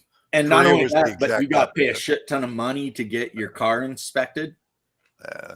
So it's not like America where you see people driving around with like bald tires and shit like that. In Germany, if your car is not 100% up to par, you cannot drive. But I mean, it makes sense. You get out on the Autobahn and you got people doing 90, 95 miles an hour all over the place. I mean, you know, you could get killed. So yeah. Asia was the exact opposite. It's basically, point to picture of car. That right. You no kill nobody. Your license. Well, like Family Guy, the Asian woman. All the stereotypes you've heard about Asians and drivers don't even begin to scratch the surface. They're maniacs on the road over there. I'm Absolutely. getting ready to change lane. lunatics. Good luck, everybody. Really, like red lights and stuff are vague suggestions. They may or may not do it. The worst job I ever had over there is when I got on stay back while my unit was in the field. So I got to do road guard duty when they were driving out there. In the middle of Weijinbu, they put me out in the middle of an intersection to control traffic, which was just an absolute joke because everybody just like speeding by, like, fuck you, round eye, get on the road. It was absolutely, I was terrified the whole time that I was going to be killed. Well, I mean, Nobody I gave a fuck. travel videos. No one gave a fuck. You watch travel videos and it shows like downtown Ho Chi Minh City, and there's no rhyme or reason to anything that's happening. It's And like everybody's scooters car. are just whipping in every direction. Everybody's car over there is so fucked up because they're constantly getting into accidents and they don't even stop. Like, oh, car still runs. I'm out of here. Yep. And a million scooters. That's like if you watch any videos about India, it's like everyone in India has a scooter. And they're all just whipping ass all around on these scooters everywhere. But yep, when I get done with this, I will immediately go log on, just so Jeff knows. I will immediately log on to Valheim, haul ass back to my main fort, and hammer myself out a brass sword and buckler. Because anything that makes killing those Draugr easier, I'm all about it. Because they suck. As they should. I mean, you know, it is like a major undead Viking warrior thing. So, but yeah, other than that, guys, you know, a little bummed that everybody didn't win a game. And they're like, but it's Easter. And I'm like, but you do all your Easter mass stuff in the morning, right? And then by the time 6:30 hits, you're done. It's time to game. But I mean, maybe I'm just hardcore like that, you know. I'm like, what are you I'm talking with you, about? but you know, everybody else has plans, but me. Right. Well, I was sick, so I didn't want to go to my grandma's. Well, I had plans. My plan was play D&D. Fair. You know, I mean, but Whatever. And in honor of What are you Easter, doing? it will be a zombie mission. Right. Zombie mission. Oh, what is that? Futurama? When they're always talking about zombie Jesus. Great zombie Jesus. Like, the professor. Like Fry's first Christmas in the future, and out of the blue, the professor's just standing there buck naked in the middle of the room. He's like, what? I liked Santa Claus in Futurama. Oh, yeah, the That's where I was robot that slaying wanted to kill everyone. Yeah. Did that come back? They were talking about bringing it back yet again. Oh god. I I They, would- but they didn't want the guy who did Bender, which is like, I don't see how you have the show without Bender. Right. Yeah, no kidding. DiMaggio was great as Bender. He was also the voice of Finn the Human's brother, Yeah, Jake the dog. Yeah, Jake the dog. That was the same guy. he was also then a they Joker in a Batman movie. Was he? They had some Yeah. Korean woman playing his wife, the Lady Rainicorn. So you could never, unless you spoke fluent Korean, you could never understand anything she said because it was always in Korean. Except for And that you'd one be time like, where they changed her voice to an old man's. oh, that was the best. They found a translator, but the only setting on it they decided was the old man setting. So she'd say something and you could hear the Korean, but then be like, yeah, let's go down to the park. It was so nuts. And then you found out the reason for the Great Dog versus Rainicorn War was because Rainicorns eat humans. We renewed the series for a 10th and 11th season. 20 episodes ordered. Will air from 2025 to 2026, sir. Yeah, There's your answer. Did they wind up cutting DiMaggio out, or is he going to be in it? Didn't say anything about it, so I don't see why they would. It really should. I mean, he is one of the most popular characters. yeah, no And kidding. that show was Don't canceled. jump. There's There's also so the- much to live for. Don't jump, Herbie. Do a flip. Do a flip. Yeah, I mean that's like the best. Hermie. I love Hermie. Remember that one episode of Futurama where they had Finn and Jake, and it's like, what time is it? Time for you to shut the hell up. Yeah. And that show was canceled like 5 times and came back, didn't it? Futurama, Yes. yeah. Every other they season was cancel it, canceled. they bring it back, they cancel it some more, bring it back some more. I mean, Really, right now they're beating a dead horse with it multiple I times. remember one of the seasons when it came back, he was like, they had the professor like having a meeting with everybody. He's like, bad news, everyone, we've been canceled again. He's like, is there any chance we can come back?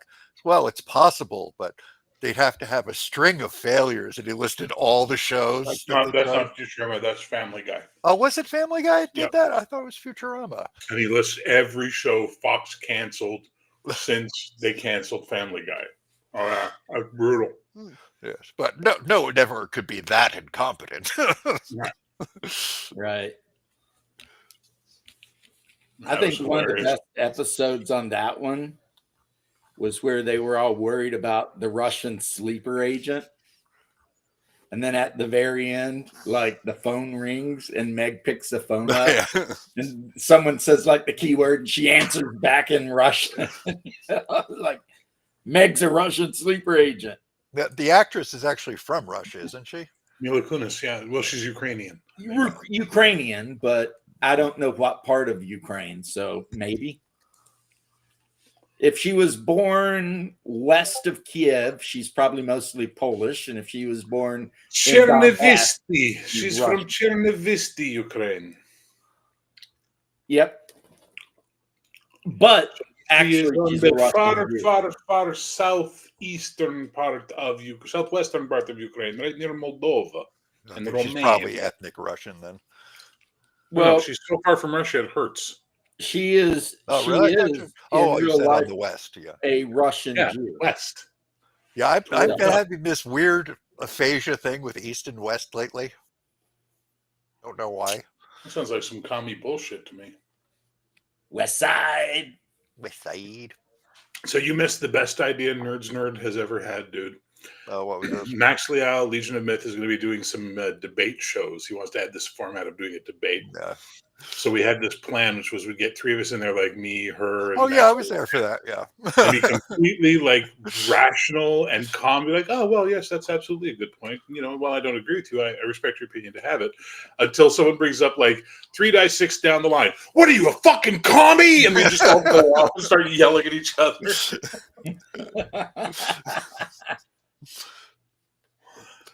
Yeah, Poor I'm Max. expecting that to make it through 1 or 2 iterations before something really stupid happens.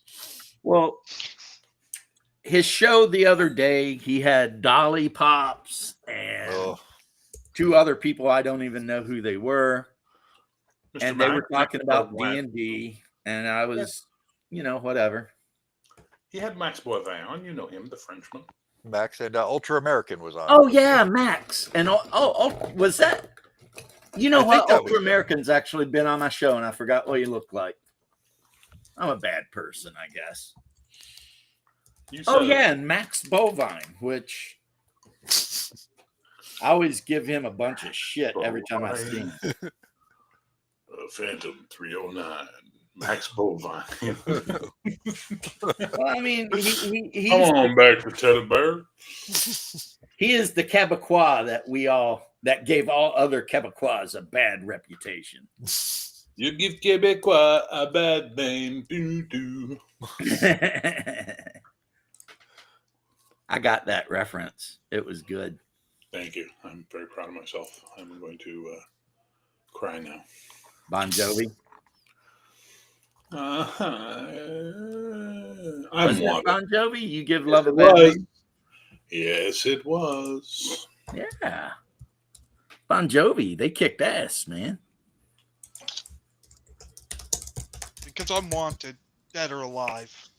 I will Right? beat the shit out of you. I mean, what? Sorry? Right? It's like what is it? The guitarist in that song finally got his chance to sing. It was so great.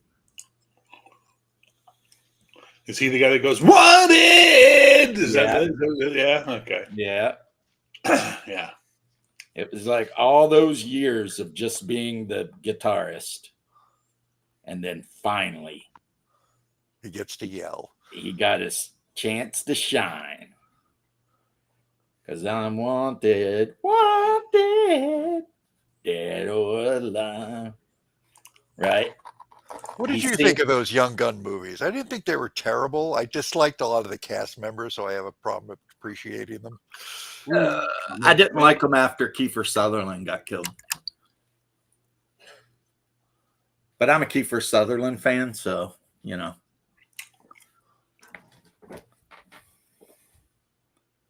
He died in the second or the third one. Second. yeah. There's a third one? There's quite a few of them. Only Remember two what is I not was telling bad. you the other day? We were talking about Hellraiser. I actually went on my streaming service and typed in Hellraiser. There's like 15 movies. Yep. It is like insane. Emilio Estevez just announced Young Guns 3. Oh, okay, that's probably what I was Oh. thinking. So, yeah, there's like 15 of them. And that's not counting the remake where Pinhead's a woman. But Diversity. I guess in the hell. thing is every now and then they had to make a movie in order to keep the rights. So what they would do is they would take another horror movie that had absolutely nothing to do with Pinhead, and they would change it just enough that it mentioned the Cenobites or some shit. Like there's one movie where everyone goes to a haunted house party, and then all the main characters end up getting buried alive. And it turns out that some guy had committed suicide. These guys had put him up to it. So his dad had drugged him all and buried him alive in the yard. But then at the end, Pinhead shows up and drags his dad to the labyrinth. And that's the only time you see the Cenobites. And so it's like, this was a totally different movie, but Is that why They're like, Jason "Oh." has like a bunch of movies too? Yeah, and there's a guy online, I watch his videos quite a bit, named Zaffy, and he has drawn a connection between Freddy, Jason, Michael Myers, and the Cenobites, Oh. and how they all exist in a shared universe. Like Well, I mean, Like- Jason and Freddy, weren't they in a movie together? they were Jason versus Yes. Freddy. Sadly, I saw that in the theater. And he also like brings in Evil Dead too, because apparently, in his opinion, his brain canon, Jason is a Kandarian demon. One of us, one of us, one Right. of us. Dead by dawn, dead by dawn, dead by dawn. Yeah, that's why he's not a Kandarian. Because Kandarians can't shut the fuck up. And Yeah, Jason, That's He's a Like good Bruce point. Campbell movies away from the crap. Oh. Like I've if seen one of them was fucking going to be a Evil Dead. Kandarian demon, it would be Freddy. Dude, I have seen every fucking Evil Dead thing there is. Kandarian demons cannot shut the fuck up. I'll swallow your soul. Swallow your soul, let's swallow your soul, let's swallow your soul. Swallow this. And then the other thing was that Freddy was a Cenobite, but he rebelled against the other Cenobites. It's starting And to sound like this guy's theory means he needs to get laid. well, yeah, I mean, he admits to doing a lot of cocaine and being schizophrenic. There you go. Like in the video, he even says that. He's like, Are we There's talking no about problem. Derby? schizophrenic. And I do a lot of cocaine. But Because at that's the a same time, fantastic mix. he's very entertaining, you And know. you're all going to hell for not blessing me. Bless you. Too late. Too late. Yeah, Too late, bless you, man. Yeah. It's like dogma. You're gonna die now. I'm sorry, I couldn't bless you fast enough. I was coughing my ass. You know what? That is my favorite scene in Dogma. When they go to the boardroom of Mooby Cow and frickin' Ben Affleck's characters naming all their sins, except for the one woman. He's like, you're okay. And they're getting ready to leave. And as they're walking out the door, frickin' Matt Damon's character turns around and he's like, but you didn't say bless me when I sneezed. And he pulls the gun out. And it's just like, yeah. It's like, calm down, Matt Damon. I mean, but anyway. I remember Bear and I, we talked about that. I guess a lot of people had a big problem with the movie. I knew that it wasn't real. Therefore, I was not offended. But It seems like a silly movie to get angry with. yeah. If you're going to be angry at a movie, like from a Christian point of view, it's got to be the one that had Defoe in it.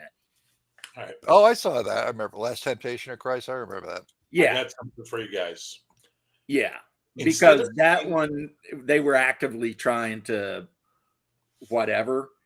But I mean, if you're taking Kevin Smith movies seriously, you need to get a freaking job over here, you know? I mean, the main characters, like a couple of stoners that hang out in front of a Quickie Mart. Calm down. All right, I got something for you guys. Uh-oh. It Instead better of not be saying, monkeypox. Shh, no, it's not. Instead of saying Pathfinder, Daggerheart, or Icon, say modern D&D. Instead of saying Paranoia or Mothership, say George Orwell's D&D. Instead of saying Call of Cthulhu or Delta Green, say SCP D&D. Instead of saying Feng Shui or Righteous Blood, say D&D with Chinese characteristics. And instead of saying GURPS, Phoenix Command, or Rollmaster, say Insufferable STEM Major D&D. Yeah, right. It's like, you want to play GURPS? I hope you like math. You're going to be doing a lot of it. Or Rollmaster, yeah. Let me do my impersonation of, you want to play GURPS, is the question asked me? The answer is no, fuck no, not at all. Thank you, no. Jason is an innocent soul who made a demon with the devil after his mother was killed. Mike Myers, mental patient possessed by a demon. Freddy possessed by demons. Everything, yeah, well, I mean, I can't argue with you, Crafting Gamer, because evil, unkillable slasher guy possessed by demon is pretty much kind of a standard. You know, it's like when all else fails, possessed by demons. Like what's his name? Anybody else like the time when Jason was in space? That Yeah. happened. Yes, that happened. Jason X or Jason. Jason One of X. the Cenobite movies, they make a big Oh. lament configuration out of a space station, and they trap them in it for all time or something. But who am I thinking of? Arthur the Clown? That's Terrifier. Terrifier? Yeah. According to the second movie, he's got to deal with demons and all kinds of crazy shit. It gets all supernatural.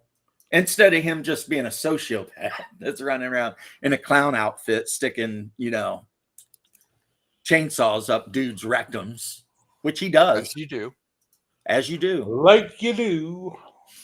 And see, Arthur the Clown, if his name is Arthur, I think it is, he combines like the worst of everything. Because he's a murderous serial killer with dead eyes, and he's a clown. And those are just two things that I can't deal with. You know what I mean? But I'll take the murderer serial killer over a clown any day.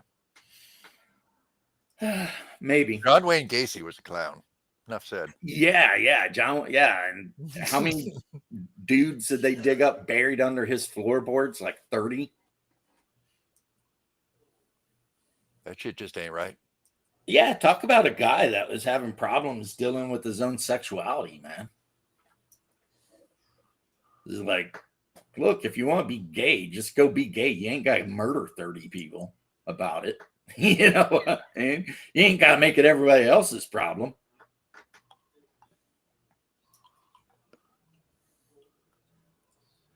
Well, the Necronomicon somehow does find its way, because in the Jason movies, I forget like the fourth or fifth one or whatever, someone breaks into Jason's mom's old house and the Necronomicon is in it.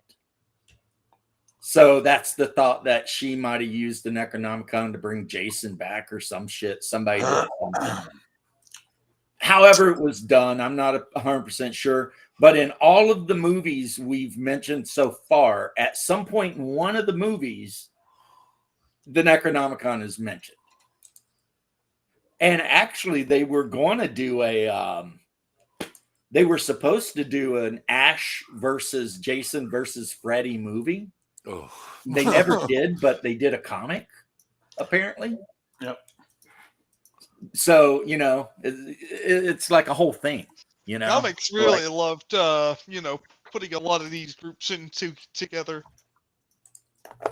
Well, in a way, it makes a little bit of sense, because it's like Lovecraft versus R.E. Howard, Yeah, It's like they're just talking about shared but universe. I'm just talking about the weird crossovers in comics in general. Like, there was an X-Men Star Trek crossover. Yep. I Huh? mean, they could be. Eh? There was. He's not wrong. I mean, yeah, why not? Yeah, there was. What I was thinking, though, is the whole one thing Heck, I learned they as even- a young boy after watching Evil Dead, the first one, before they remade it with the increased tens of dollars worth of budget, is if you ever stay all night somewhere in the Appalachians and you find a cassette tape or a weird book with a human face on it, you don't open that shit up and read any of it. As a matter of fact, put it in a box. As a matter of fact, get in your Chrysler and leave. You know what I'm saying? It's like, Bruce, why would you pick the book obviously bound in human skin up and start reading? Nothing good is ever going to come of this. But he did it twice in a row. James, I think there's only one reason why they made the Star Trek X-Men parody or crossover. Why is that? Just so they could make a joke about the two McCoys. Hmm. Because somebody goes, Dr. McCoy, and then both the Beast and, the Doctor turns over and goes, yes. Maybe they're related. Baby. It burns, it burns, it burns. I mean, what if the Beast is like Dr. McCoy from Star Trek's like grandfather, however many times removed? Yeah. Well, given he's from New England and not the South, no. You know, people move, right? No, they don't. Especially over You the shut course your of- southern mouth. No one moves, okay? Everyone lives where they live. I live that's in the it. state everyone moves to. Well, here in Texas. So Stop. It hurts. It burns. It's I'm wrong. sorry. I'm just trying to make it all make sense. Don't do that. That encourages more bullshit like this. But well, blame Leth. He brought it up. I had no idea. Listen, if I had to make a list of all the things I have to blame Leth for, I'd be here all night. Oh yeah. Oh Leth. Yeah. Good old fucking Leth with Good his old Leth. shit. He's making it happen over here. Not only does the book have a human face on it, screaming twisted. Yeah, obviously super evil. And the college student from University of Pennsylvania or wherever the hell he's from is all like, I think I'll open this book up and have a read, see what it's all about. Oh man. I got a meme somewhere somebody sent me with that on it. It was like, never judge a book by its cover, except for this bastard right here. Yeah, right. Right?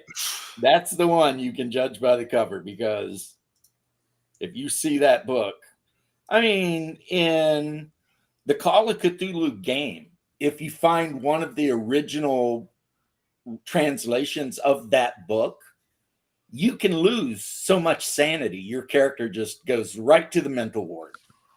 Just so that, I guess that's one thing we can all agree on, maybe, is that all throughout all of the Bruce Campbell movies, Ash is insane. Like from the get-go. He is absolutely 100% off of his rockers, crazy as shit. Because he's read the Necronomicon. How could he not be? Plus, he got possessed by a Kandaharian demon, but then fought it off. Which is pretty laudable, really. I mean, that's kind of braggable, right? Got possessed by a demon, fought it off. Just by sheer freaking ballsiness or whatever Ash had going on. One of my favorite television promos was when they were starting up the Evil Dead TV show that didn't last very long. They showed Ash and like all severe looking, and they're playing, the dun dun dun dun dun dun, and they show him pulling all these straps and looping all these leather things together. It's all intense, and then they do a full body shot, and he's putting on a girdle. Evil Dead was a great show. I only saw 1 or 2 episodes. I actually want I to watch saw the the rest whole of them. thing, baby, and it was great. And its ending was amazing because they put back the original Evil Dead 2 ending, which is even better. Is that where he's in the future and like the whole world's like ruined? Yep. Oh, So they put it back in as the ending of the series. okay. And then Yeah, they're like, was... and we're done. There'll be no more. And we're like, fuck you. I want that series. I bought, actually, I didn't buy it. Hunger bought it, but he bought it for me as a gift. The DVD that came in like the case that looked like the Necronomicon is like made out of foam, and it was the whole Oh, face cool. and everything. And it had the 2 endings. It had the theater ending and it had the original ending. And it's what he's like in the cave, and he's like, the guy says, take no more than 3 drops or something. And he's like, 1, 1, 2. 2. Maybe I should stay. I could lead them. No, it's best that I return home. Where was I? Oh, yeah. 2, 3. Exactly. He takes 1 extra drop, which means And then when he comes out of the years cave, longer. and he sees London destroyed, he's like, they screwed me. Yeah, he's just like, no, all like insane, just like carrying on. Although the theater release was fun. Ma'am, I'm afraid I have to ask you to leave the store. Right? Give me some sugar, baby. He kisses his co-worker and he's all like, "Help to the king, baby." Hail to the They king. asked me to be their king, but my place is here. S Shop smart, smart. Shop S smart. right? Well, talking about I that, swear, the next one of you primates so much touches me. Was that left? apparently Evil Dead actually did have a crossover with the Cthulhu mythos. Of course it did. The Necronomicon is what starts the whole thing. Yeah. Necronomicon Ex Mortis, the Book of the Dead, Yep. which is not the To be- Necronomicon from Cthulhu. Said to be bound in human flesh and written in blood. Inked in This blood. legally distinct ancient evil tome. But yeah. Now I don't know if originally they meant it to be part of that, but now it is. Whether they meant it to be or not, now it's like it's part of the Cthulhu mythos. Ash is 100% insane. There's a scene where make the room. Oh yeah, where all the like stuffed heads on the wall are like freaking out, and he's just sitting there screaming. Yeah, We're Ash fine. is 100% It's okay. off of his rocker. It's okay. We're fine. Yeah. We just hacked up our girlfriend with a chainsaw. Does that sound fine? Right? You know, he's the perfect anti-hero too. You know. Oh my God. Are all men of the future such braggarts? Just me, baby. Just me. He's such a fucking dick. And it's great because he's like a combination of being a one-headed idiot, but he's also super competent at certain things.